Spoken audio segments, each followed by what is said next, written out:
24 news मध्ये आपलं स्वागत। बघूया आजच्या ताज्या घडामोडी।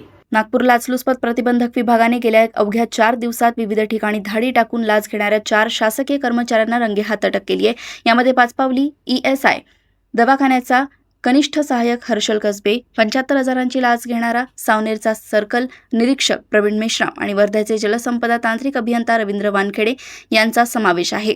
ACBचे पोलीस अधीक्षक डॉक्टर दिगंबर प्रधान यांनी या यशस्वी कारवायांची माहिती दिली असून आरोपींची पुढील चौकशी सुरू आहे। सर, मागच्या काही 4 दिवसांपासून अँटी करप्शन ब्युरोने काही मोठी कारवाई केली आहे, त्याच्याबद्दलच काही माहिती।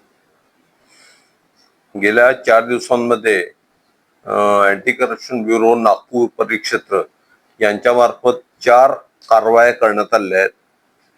4 सापळे रचून आरोपींना अटक केली आहे। त्यातला एक आहे ESI हॉस्पिटल म्हणजे राज्य कामगार विमा हॉस्पिटल येथील कनिष्ठ सहाय्यक श्री हर्षल कसबे यांना 3,000 रुपये घेताना अटक केली आहे।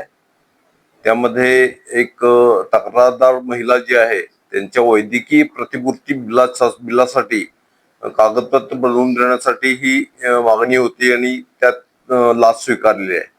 दुसरा आहे एक प्रवीण मेश्राम नावाचा एक सर्कल इन्स्पेक्टर किंवा रेव्हेन्यू इन्स्पेक्टर आहे। त्याच्यावरती 25,000 रुपये घेताना रंगेहात पकडलंय आणि 50,000 रुपये पूर्वी घेताना सुद्धा त्यांनी घेतल्याचं मान्य केलंय। आणि त्यामध्ये हा प्रवीण मेश्राम याने म्युटेशन किंवा फेरफार नकाशा करण्यासाठी ही रक्कम घेतली आहे। तिसरी कारवाई आहे वर्ध्याची काल झाली।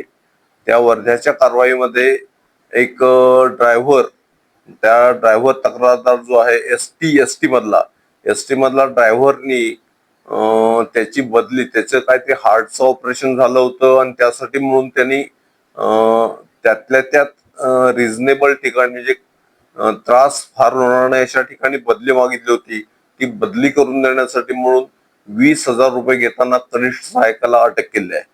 आणि परवाच एक ट्रॅप झालाय 3-1 दिवसांपूर्वी, त्याच्यामध्ये रवींद्र वानखेडे नावाचे एक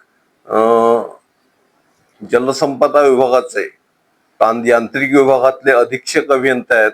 त्यांना 70,000 रुपये बिलाची रक्कम अदा करण्यासाठी म्हणून 2% प्रमाणे 70,000 रुपये घेताना अटक करण्यात आली आहे। नागपूर ACB मार्फत मी नागरिकांना आवाहन करतो की त्यांनी नागपूर ACB वरती अधिक विश्वास ठेवा। त्यांनी कोणीही लोकसेवक, सरकारी कर्मचारी कुठल्याही कामासाठी लाच मागत असेल तर बिनधास्त आमच्या कार्यालयाशी संपर्क साधावा। 100% त्यांचं नाव गोपनीय ठेवलं जाईल। दुसरी गोष्ट म्हणजे त्यांचं लाचेमध्ये जी रक्कम अडकते ती रक्कम 1 महिन्याच्या आत परत देण्याची जबाबदारी आमची आहे। आणि त्याचं अडलेलं काम जे असेल ते अडलेलं काम रीतसर पूर्ण करून देण्याची जबाबदारी सुद्धा आम्ही घेतो। त्यामुळे लोकांनी विश्वासानं आमच्याकडे यावं, त्यांचं काम निश्चित करून दिलं जाईल। धन्यवाद। सर, यांची पार्श्वभूमी बघता यांनी काही समोरचे त्यांचे काही अधिकाऱ्यांचं नावाने काही घेतलेलं आहे आणि त्यांचं नाव सांगून काही त्यांनी उकळलेलं आहे का? असं काही दिसत नाही अजून, त्यांच्या चौकशीमध्ये असं निष्पन्न झालेलं नाही। अर्थात अजून तपासात पुढे काय निष्पन्न होईल हे आता सांगू शकत नाही आपण। अशा प्रकारची कारवाई केलेली आहे आणि गुन्हेगारांना आता म्हणजे काय समोर करणार आहे?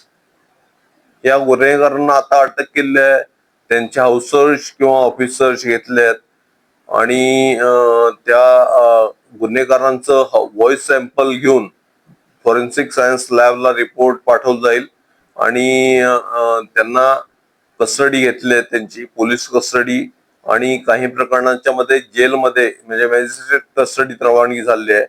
त्याचा तपास पूर्ण करून लवकरात लवकर त्यांचं चार्जशीट कोर्टात सादर केलं जाईल आणि त्यांच्या विभागाला त्यांच्या निलंबनाचा प्रस्ताव पाठवला जाईल।